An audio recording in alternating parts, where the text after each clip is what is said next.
Welcome to the Veil Matters podcast, brought to you by Evesham Noticeboard Group.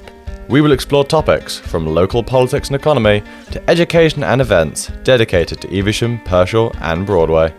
We will also feature stories from everyday people to learn about their experiences and get a better understanding of how our community is changing.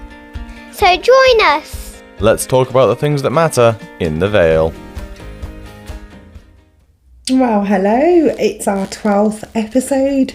Thank you so much for listening, supporting and subscribing to our podcast. We would love more followers, so if you could do us a favour and help share this free community podcast channel, invite your friends and family, it would mean a lot to us. So, and this means a lot to all the guests that we feature as well. So today I'm feeling very chilled actually.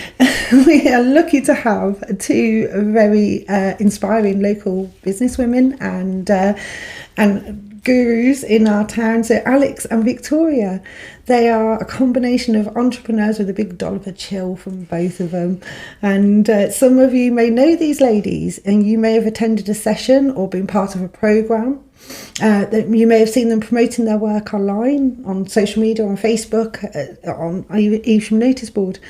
Well, it's their turn to tell us more about what they do, learn more about sound baths, the benefits of yoga, a new women's circle that's going to be starting in Evesham, and all things mindfulness. But before we get started and get to know these ladies a bit more, we're going to do a quick, this is what we do on every episode, the quick fire round, the quick fire questions.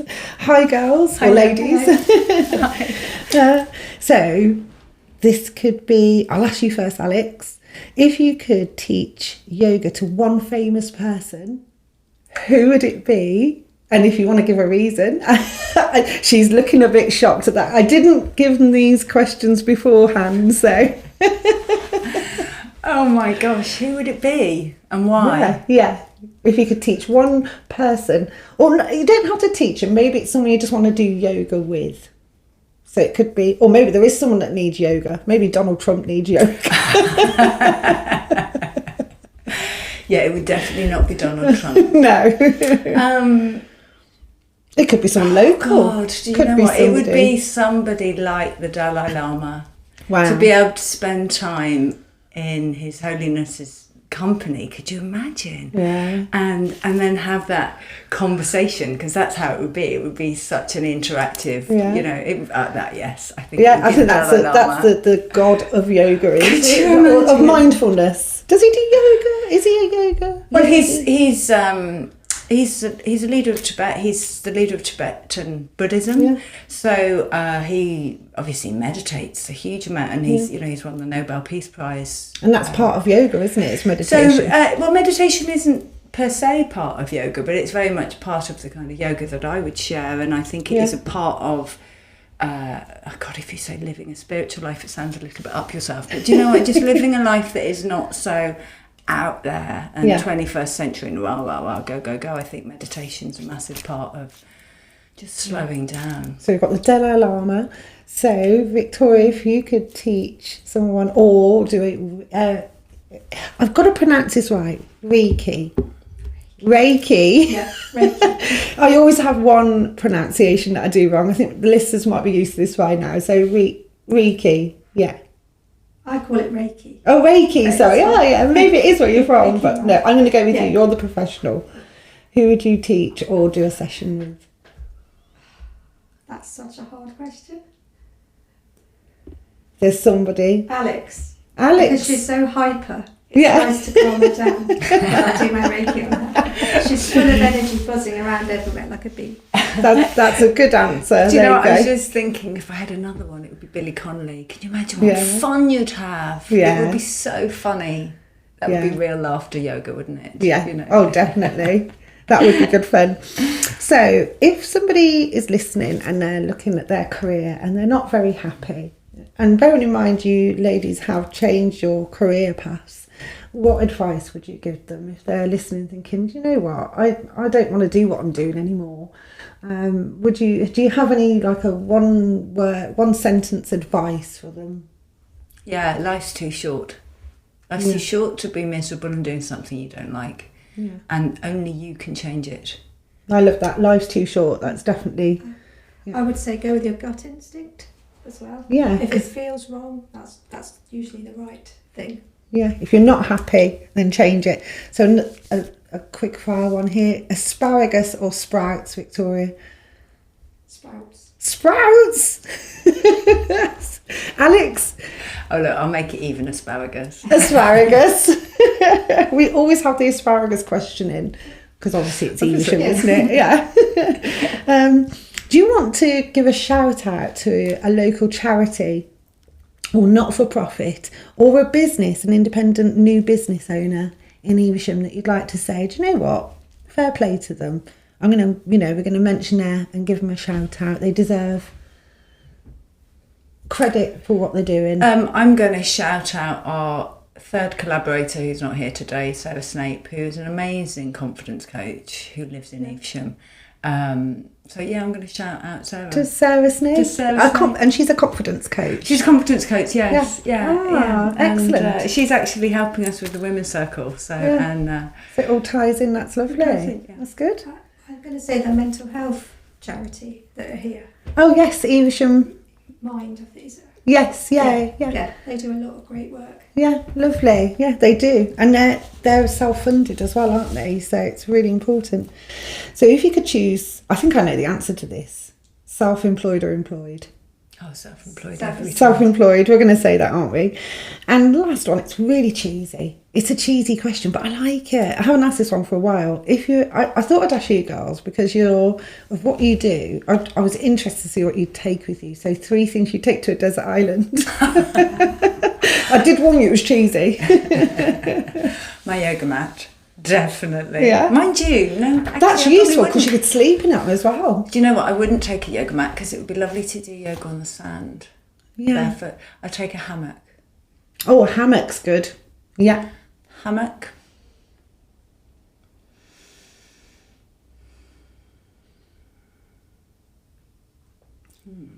Have you got any, Victoria? Music for me. Music. Music was my next one. Yeah. Chocolate. Chocolate. And that's plant. Good. Gardening. A plant. And gardening. Yeah. Well, you've got an island. Yeah. To garden. Yeah, and I'd probably take a book. Yeah. Goodness knows which book. I know you're going to probably ask me, and I'm looking at all of those hundreds on my bookshelf, which is all I love the most. But yeah, a book, music and hammock. Yeah, that sounds good. I like the hammock, definitely. That sounds like a plan. So, we're going to talk to Alex Bannard. Like I said, some of you will know Alex from social media and maybe have attended one of her yoga classes or one of her mindfulness sessions or previously the menopause workshop, the sessions that you did as well. So Alex has been a beacon of support in our community, from hosting classes and support groups to organising the first ever mindfulness retreat on your street event last year. It was September, wasn't it? Yeah, that's right. Alex's dedication to wellness is undeniable. She's recognised with even with Evesham Notice Board's very own Love Evesham Awards from last year from Female Business Owner of the Year.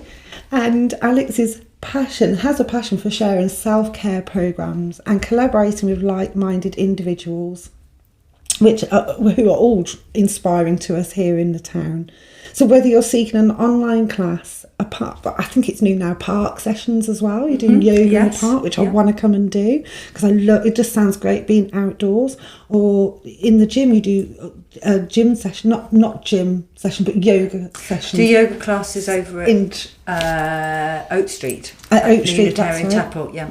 Yeah, and your offering these are accessible for all basically. And later this year, you'll be delving into a new launch of a women's circle in September 2024, a community-driven initiative focused on empowering women through connection, support, and self-discovery. So there's so much going on, Alex. It's like how long have you been in this industry for, and what led you here? Okay, so I did my yoga teacher training, gosh, it's probably 12 years ago or so now. And that was on the back of, I'd always practiced yoga. I knew it was good for me, but I had I had a problem with my lungs, so the relaxation at the end was actually not enjoyable at all, and being upside down, it wasn't great because my lungs would just cause me loads of grief with it. My daughter was quite young, and I had quarter of my left lung removed, and I used yoga to help me rehabilitate and recover. And then at the same time, I was diagnosed with quite a severe mental health issue. And hospitalised. We were living in Germany at the time, so it was quite a scary time, and I used yoga and meditation and mindfulness to help me with that recovery. Wow. And that's what really, I'd used yoga before. I knew it was good for me, but it wasn't until I'd had the lung surgery and I could be upside down and I could lie on my back and not have, gunk in my lungs disturbing me, that actually I could then transcend yoga from it just being a physical practice to it being an emotional, a mental, a spiritual practice. And it really supported me during that, that journey with my mental health, which now in hindsight I think was undiagnosed perimenopause, or even a bit of neurospiciness, or lots of different things going on. But, but that's what inspired me then to do my teacher training.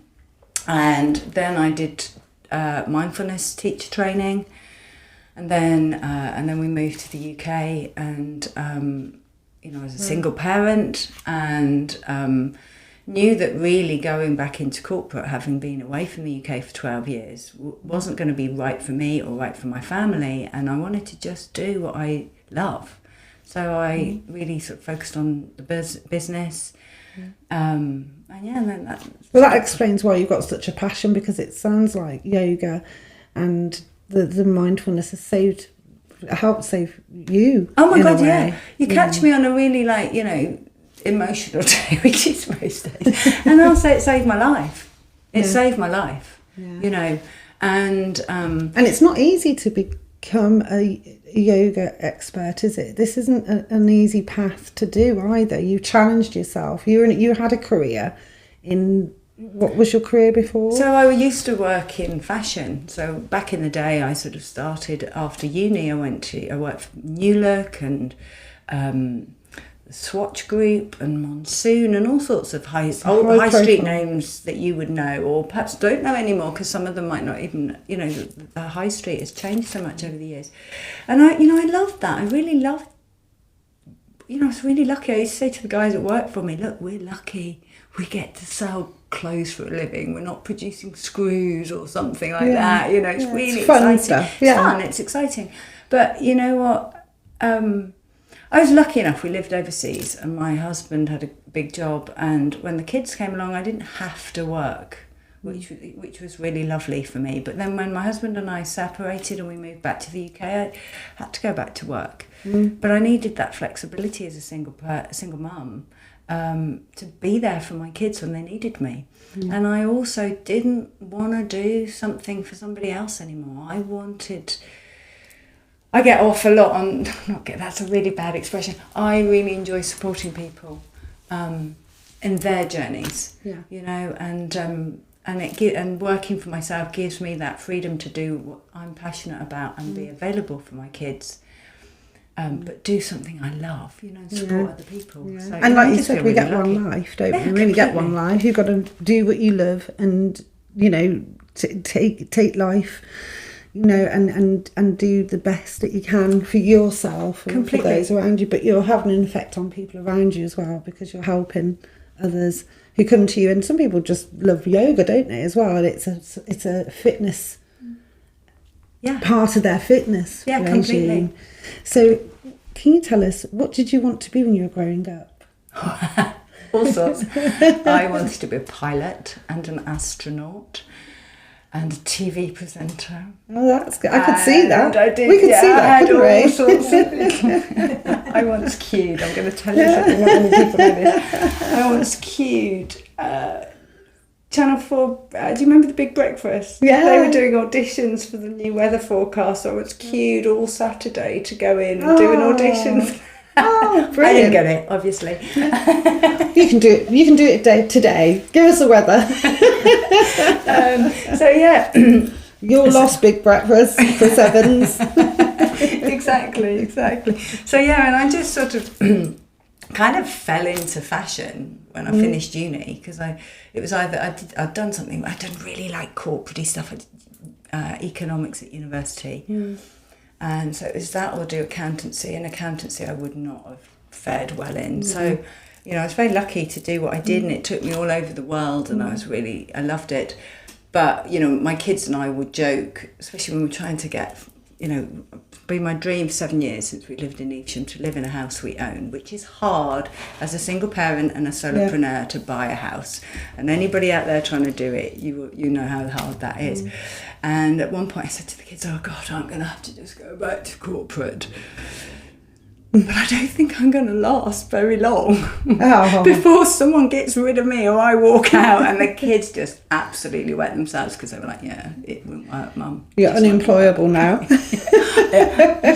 That's what happens, doesn't it? Recruitment consultant told me that pretty much. You're 54 and you're unemployable. And I'm like, oh, right, okay, great. Yeah, this is what happens to us entrepreneurs, is that we can't work for anybody else because you have a passion for what you want to do, and that's always what's driving you, isn't it? Completely. So tell us, what is your favourite yoga pose? Oh my God. Do you have one, or is it hard to choose? It's very hard to choose, in all honesty, because what I tend to do is tap into what do I need for the day? What do I need that day?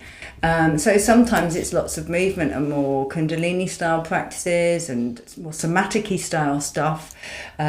Sometimes it's more yin and restorative. But I think probably I can narrow it down to two. Child's pose I love, just because it is such a powerful pose. Child's pose is the one where you lie sitting with your bum on your heels, toes together, knees apart, forehead on the floor, arms in front or hands down by your feet. And there's various different ways you can... It's like a cuddle. Oh, yes. Isn't it? That's how I feel when I've done that. And I haven't done yoga, but you've just reminded me. It does feel like a self-cuddle. It is, and it's a comfort pose. Completely. That connection with the third eye point, the acupressure point, will calm and soothe your nervous system. So it's brilliant for soothing things like stress and anxiety and overwhelm. It's brilliant for pretty much any menopausal symptom out there. You know, it will help you go... Really? For menopause as well? Yeah. God. Because a lot of menopausal symptoms are caused by stress and exacerbated by stress. So if you can calm your nervous system, calm your stress levels, you're going to improve your menopause symptoms. But it'll help you sleep. It will help your digestion because it massages your intestines. It's one of those go-to poses that is just brilliant. And the other one is legs up the wall, which does exactly what it says on the tin. You lie with your legs up the wall, and that is a deeply restorative pose. That's another so with your bum against the skirting board, like legs make up an the L wall. shape. Yeah, and that's great for, again, that will help with things like hot flushes. It will help with calming the nervous system, balancing your hormones. It'll help you sleep better. Brilliant one. That's one I do quite often before I go to bed.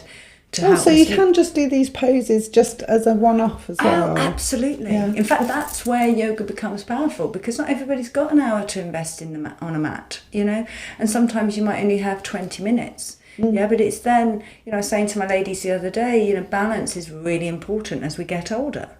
So while you're waiting for the kettle to boil, do tree pose.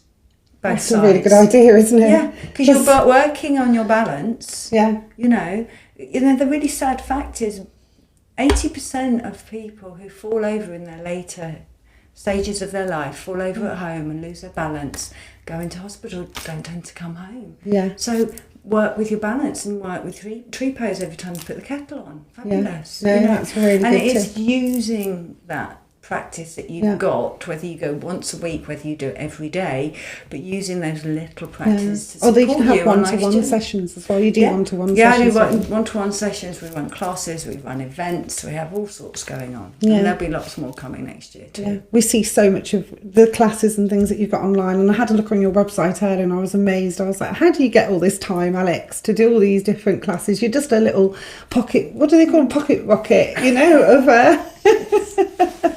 She's a Duracell baby, aren't you? The Duracell bunny, sorry, who's just full of energy. And if this is what yoga does to you, then I need to join yoga, Alex, because clearly I need more energy, and it looks like it's giving you that energy. So do you have a favourite place in Evesham to do, if you're thinking somewhere to do mindfulness, is there a place that you like to go outdoors, or it could be at home, it could be anywhere, but somewhere that's really nice to go and think? And I'm sorry about that, my computer's just made a little blip noise. It's somewhere that's nice for mindfulness. I love being outside, and I love practicing yoga outside, which is why we brought Sunshine Yoga back for the summer. I know. Where is it? So we were doing it at the rugby club, because there's a lovely cluster of trees that we could do it in. But I recently moved to near Common Meadow. Yeah. So just for complete convenience for me, because I can walk out of my house and onto the meadow, we do it there now. And it's lovely because you're surrounded by trees, and the smell of trees helps to calm your nervous system. You're practicing barefoot on the ground, and barefoot on the ground helps to earth your body. There's loads of studies, you can look it up on Google, 21 studies on earthing. But that's going to help you sleep, it's going to reduce inflammation, it's really good for you. Birdsong, 6 minutes of hearing birdsong will calm your nervous system, and practicing near the river, and we're right near the river there, near the flow of water, again helps to activate your parasympathetic nervous system, your rest, your heal, restore response. So you've got these layers that are coming on, as well as the practice itself, that are really beneficial for you. So basically I love doing that sort of walk around the battlefields and along the river, and sort of doing the whole loop around. I like that one. I love just being outside in the meadow right in front of my new house and just taking the dog out. So how do you get to that common meadow? How do you get there? I know it's down so you can go down Mill Street. Yeah, so go down Mill Bank and then onto Common Terrace. And it's where the mill used to be, is it? And there's do you go onto the riverside? You can go down onto the lock and past the lock keeper's cottage. And come along there, and then you come into the little meadow, and we're there. So and you can follow that all the way along, right the way up to the valley, past through the river that way. But I mean, there's loads. I love being outside. So we're lucky as well, aren't we? I sat down by the river the other day. In fact, I did a little TikTok to show how nice it was in Corporation Meadow, because it was it just, like you said, the birds singing and the quietness and the river, the little trickle of the water. It's lovely. We are really lucky to live somewhere so beautiful that we've got these places to go and do mindfulness. Completely.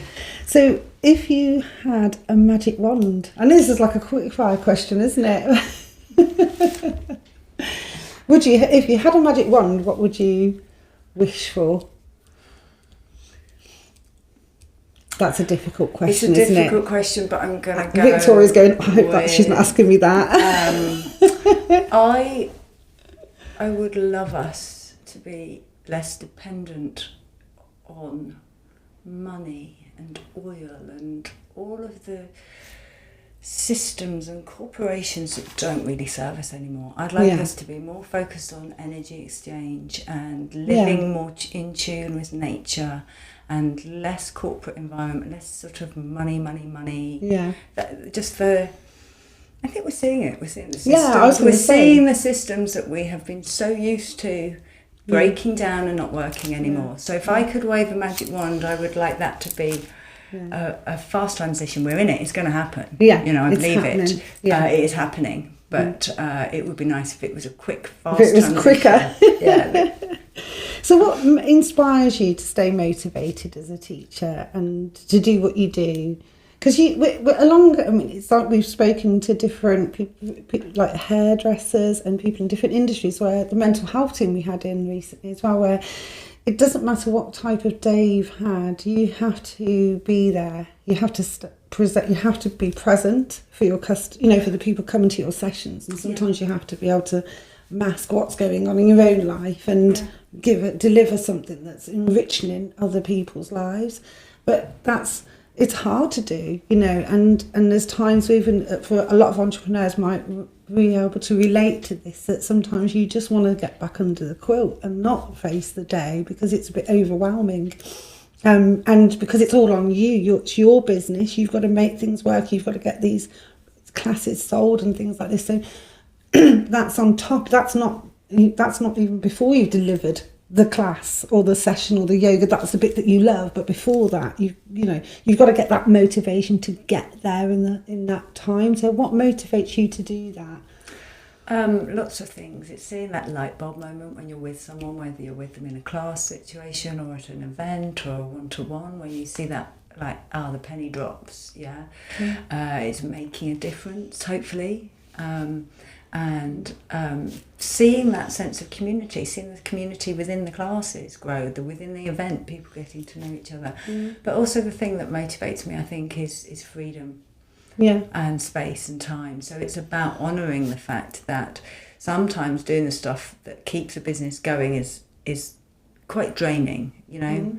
It's not that uplifting going out and, you know, and so it's honouring that and sandwiching it around stuff that does fill you up. That's so that you're not really drained by it. That's a good way of describing it, actually. So sort of sandwiching the stuff that you have to do around stuff that fills you up. And also just being real. Really be real. You know, there's no point pretending that we're going to waft around on a sea of incense, you know, coming out of every orifice because I teach yoga and my life's perfect. That's a load of old bollocks. I'm not allowed. No, you can. You know, life is real. You know, and I'm a real person. And hopefully people then see that they see someone who's real. Who a lot of what I teach is from personal experience. From what I've learnt in my own journey. And then seeing it work with other people as well. That's why you're so passionate about what you do, because you know how it feels and you know the impact it can have as well. I know it works. That's the thing. Life doesn't have to be so hard and so difficult and challenging. I know it works. You know? The support that you provide. So this is where we move on to now the new the new workshops that you're going to be running, which is the Women's Circle.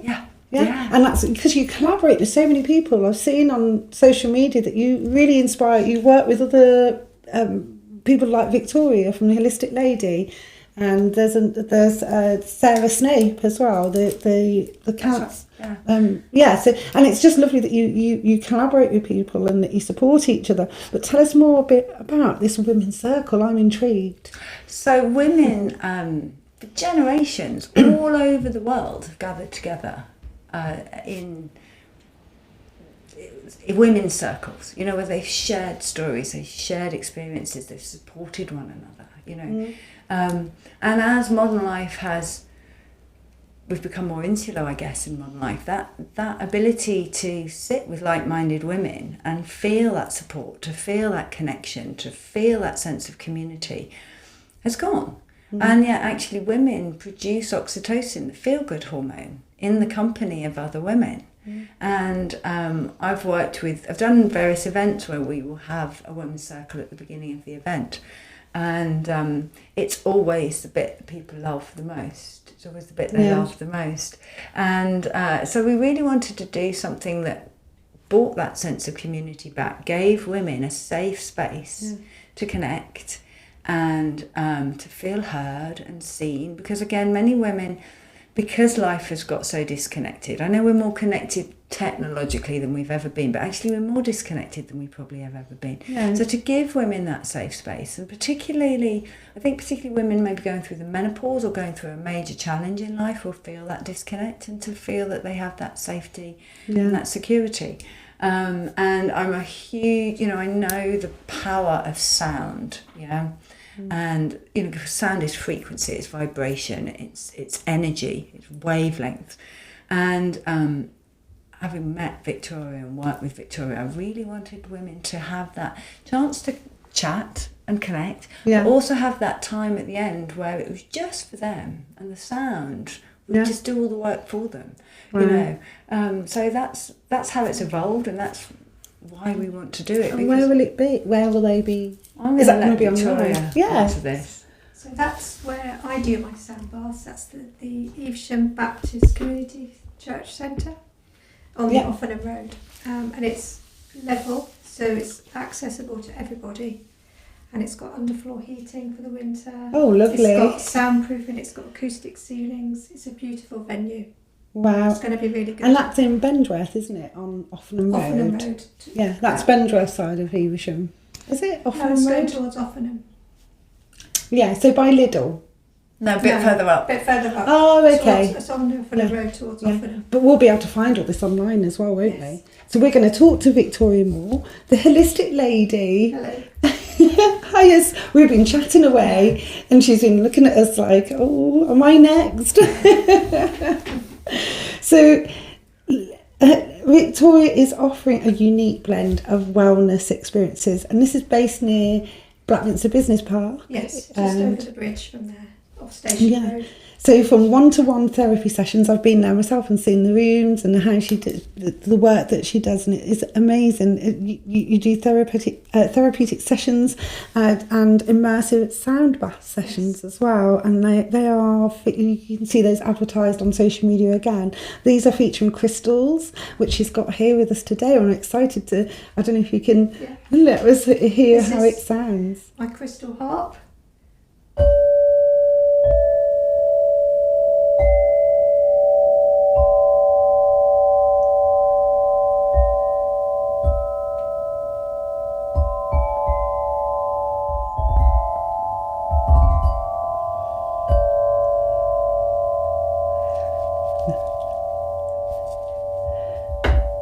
Wow. Well, that's a first on the Veil Matters podcast, isn't it?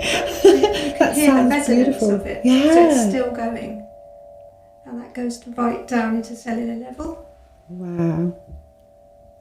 So when I use that, I use it over people in the sound bath or when I'm doing Reiki. Individually, I'll go round and hold the harp over them, and the vibrations will just go through. And it's still going now. It's still going. It's beautiful. And it's a beautiful sound. And it looks beautiful as well. I was really impressed when you brought it in, but the sound of it is so, because I think a lot of people, when they think of the sound bath, you do use the bowls as well, don't you? And the gongs as well, which I've 5 seen. gongs. You've got Yeah, 5 gongs. 5 gongs. Wow. I've got 8 bowls now, so I've just bought a moon bowl. Yeah. And that's got a completely different sound, much deeper resonance. Yeah. And it's lovely. Yeah. Yeah, I think it sounds great. And so you were a former gardener. Yes. And I still am. you still are a gardener, but it's not your business, because it was that was your business as a professional Yes, I was. landscaper. Yes. I did do that. But I sadly had to give that up because I hurt my back and I've got arthritis in multiple joints as well. So I had to make that decision. But I've always used my hands, and I've always loved using my hands. Yeah. So that's when I discovered the Reiki. But I believe I always had Reiki because I nurtured the plants and did it, saw them. Wow. So then I went to see Lou down at Sold Out Holistics down there in Evesham, and she just brought the joy of Reiki to me, and it's changed me because I meditate every day, a bit like Alex, and it just makes you such a calm and centered, grounded, and the Reiki is just magical. Yeah. So that's one of my favourite treatments to do, along with the other ones I do. Wow. Well, I'm going to ask you a little bit more about Reiki in a minute. I'm just going to say that you've built a thriving business now, haven't you, from your home as well? So you've transformed your home, Yes. well, one of your, an office, what was an office, now into a sensory therapy room where clients can come and see you in that place as well. And I think it's just amazing that you've changed your path and you've transformed your skills and you've upgraded, you've reskilled what you do to do this now, and it's a real inspiration. I'm going to be honest, and I think a lot of people will know, but some people won't know. If you could, and I might say it wrong again. If you could explain to the people who don't know, what is Reiki? Yeah, I will get it right. I'm hoping that's an entertaining listeners. So, when you're tuned, you have attunements that your Reiki master gives you, and when you have those, then you can channel the universal energy. Sounds a bit wacky, but it does work, and you channel it through myself into the person. okay, so it's not me who's doing that. No, it's coming. It's coming from you, It's coming and then through you're me, touching and I'm the me. channel. And I only touch your shoulders and your feet, but I hold my hands above your body. And I have done it on Alex. Yeah. She It's amazing. She knows what it feels like. And you can Is it like a heat? tingling, yeah, heat, tingling, flicking sensations. Sometimes you feel like you're floating. But you're not actually I'm not touching actually them. touching them, only briefly on their shoulders and their feet. So that, and I go do scans across the body, so I can pick up their auras, can feel that, the energy that's coming off them. And if there's any issues in the body, I can feel that. So say you've got a sore shoulder, when I hover my hands over your shoulder, then I can feel that, and then wait for that to dissipate, and then move on to the next part of the body, going right down. Wow. So does that help with ailments? Yeah. So it'll help with muscular problems, or is it a mindfulness as well? Is it a mixture of like meditation and... Yeah. It's energy, really, isn't energy. it? Yeah. So It's energy. Everything is energy. If you think of every cell in your body is 99.139's energy, there's only 0.13013 matter, which then blows your mind when you think about the world all around us, because that means this isn't, and so it's all about energy. I remember when we did it, Victoria, and I was running up to a chakra event that I was running, and so I'd been doing lots of work on my heart chakra and on my third eye, and you could really feel it, couldn't you? Yeah. I think you have to be open to it though. I think because some people are sceptical, and that makes them tense. So you need to be relaxed and just open that you're going to maybe feel something. You might not feel anything straight away, but in a couple of days you might think, that feels a bit better now. Yeah. Is it something that you have regularly, that your customers would come to you and... Yes, you can have it weekly, monthly, fortnightly. It's great. Yeah. And does it help with grief and different things like emotional? Yes. So it balances trauma. all of those things out, much like yoga. It does. It's like the whole body, isn't it? It's the whole body, mind, body, spirit, emotions. So it goes to balance that, and the Reiki is such a good thing. It goes where your body needs it, just for you at that moment. Yeah. So it's so clever, isn't it? It's not, and that's a talent to be able to learn that. You've got to be open-minded to take that challenge on, to learn something so in depth as well. Does it include chakras? Is it chakras? Chakra balancing. Yeah. And you can feel them, the little whirring energy centres you've got in your body, 7, but they're the same main 7. But Alex knows more, there's much more than that, isn't there? So there's 7 main chakras along your spine, the root chakra, sacral chakra, solar plexus, heart, throat, third eye and crown. But then within Kundalini Yoga we have an 8th chakra, which is your soul star chakra, which is your aura or your electromagnetic field. Every living being has an electromagnetic field. The planet has an electromagnetic field. So that's your 8th soul star chakra. But actually, in Chinese medicine and Qigong, there's lots of different energy meridians, and some people can say there's up to 114 chakras. Your hands are energetic centres, your feet are energetic centres.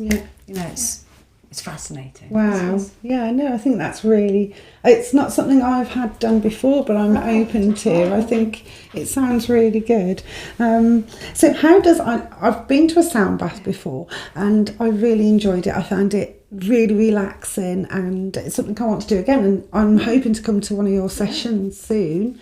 And I know that if anyone's listening and you're interested, they are listed on Facebook and on your website, which we'll add all the links to, so people can follow it. It's the Holistic Lady, and you can find more information. But can you tell us a little bit more, because there's some people out there looking at these sound baths, maybe they've never been to one, and I think my mum said, well, what's that all about, it looks like she's going to grind some some herbs in a bowl or something, so could you explain to the newbies and the people out there that don't understand, what is a sound bath and what's the benefits to go into one? So a sound bath is you're laid down on a mat or on a zero gravity chair. You're completely relaxed. You wear an eye mask. You've got a blanket, and I play the harp, the quartz crystal bowls, chimes, gongs, and they all have different frequencies. And those vibrations and frequencies bathe you in the sound. So that's what the sound bath is, and it's about an hour. And it's different. I was going to say, I've got sound baths help you because on a primitive level, spiritual level, you're aligned with nature, 432 hertz. is aligned with the earth. Wow. It's the earth heartbeat. So all of mine, apart from the moon gong, are attuned 432 hertz. So it's going into your cells and you're at one with the earth, basically. The one I went to, I found that I went into like a meditation so stage, and I felt a little bit like I was. I know it sounds a bit crazy, but it felt like a little bit like I was hallucinating. Yeah. Like a little bit of a floaty sort of feeling. It was great. I mean, it was good because I went because I was going through a trauma, through losing somebody, a grief in the family. So I found it really balanced me. It does. Afterwards, I did notice someone in the class they went to sleep next to us. A lot of people will because they they're do. sleep deprived, but also sound baths will take you into a theta state. So that is where you will have these wonderful experiences. Yeah, it was lovely. Yeah. I thought it was really good. It was really nice, and but the like you said, the person the person who falls asleep in it. I thought, how could you fall asleep in a room? There's like 15 people in the room, and you've only been here 10 minutes, and they're snoring. But it just showed how relaxing, and how, like you said, it must have been that they're deprived of sleep that they needed to relax. Because but it's a nice feeling as well, isn't it? Because you've got do you have candles? And so it's nicely lit as well, and it's not like any session. You don't do any exercise, or there's no moving about. It is all about relaxation, about the person as well, isn't it? And you can take from it what you want then as well. It's about the person. And an hour of me time is how I describe it, and everybody deserves to have at least 1 hour of that at some point in their week or month or fortnight. It's 1 hour. That's all you need. It's not a lot, is it? But we just don't do it. We don't do it enough. Well, you probably see people who do, and I'm glad that you're encouraging people to do it. I think we all need to do it more. We do. Because, if you think about it, we've all got kids, or most of us have got kids, and all we're conditioning them to do by not giving ourselves some self-care and making ourselves a priority, because we are the only people who can do it. Nobody else can do that for you. But by not doing that, we are conditioning our kids to continue the madness. Yeah. It's a way to keep women small, to make sure they always put themselves at the bottom of the list and everybody else first. And it's a conditioning that when we can break that cycle, then that allows you to really step into who you want to be. But, we don't want our kids continuing that. We keep modelling that.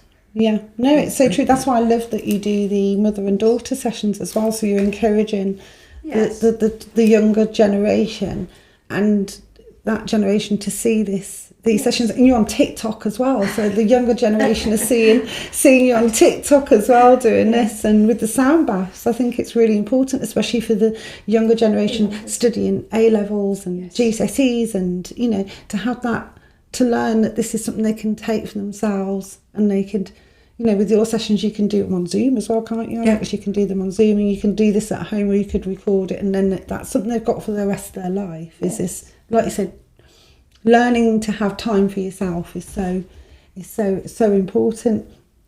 So is there a common misconception about Reiki? Is there something that did I say it right? Yes. Reiki. Well, I don't think people know what it is. Yeah. That's that. They don't know how it works, but it's just that energy and the rebalancing of your system. That's how it works, and then it kickstarts the healing response in your body. Yeah. And I think it's something that, like you said, not many people know about. And I think maybe 20 years ago that it emerged, and there was a lot of people, and then it went quiet, and now we're starting to see this come out, this self-care, like you said, Alex. People are realising that women need to take care of themselves. So I hope anyone listening, if you're not making time for yourself, this is a good way. Don't make excuses now anymore. I've got to stop making excuses. We've got to make time for ourselves and look after ourselves. And there's no better people. We've got these two wonderful women who run these businesses locally. It is a business. I don't like calling what you do business, but it is a business. But it's a community support service as well, isn't it? It's something that you provide to the community that supports them and helps them. So could we listen to this? Could we go out with a chime? So we'll end the podcast today, guys. Just before you do, though, we're just going to say a super thank you to you both for coming in and sharing this. And I feel relaxed even more, especially hearing that earlier. And it means a lot to have this, to have Alex here and to have Victoria here from Alex Bannard Yoga. You can find her on Facebook, and Victoria's on the Holistic Lady on Facebook, and they're both based in Evesham. Keep an eye on them, people. They're doing a lot of things in the community, and especially the Women's Circle. We'll look forward to sharing that and attending ourselves. And last of all, just want to say thank you to Howden Insurance in Evesham on Vine Street, and Wallace House for the loan of this podcast equipment, which is available for the community to use at any time. Just get in touch with us. And thank you again to you, the listeners, and the people who support and subscribe. Please keep sharing and supporting. So Victoria's going to take us out with a sound bath, beautiful sound.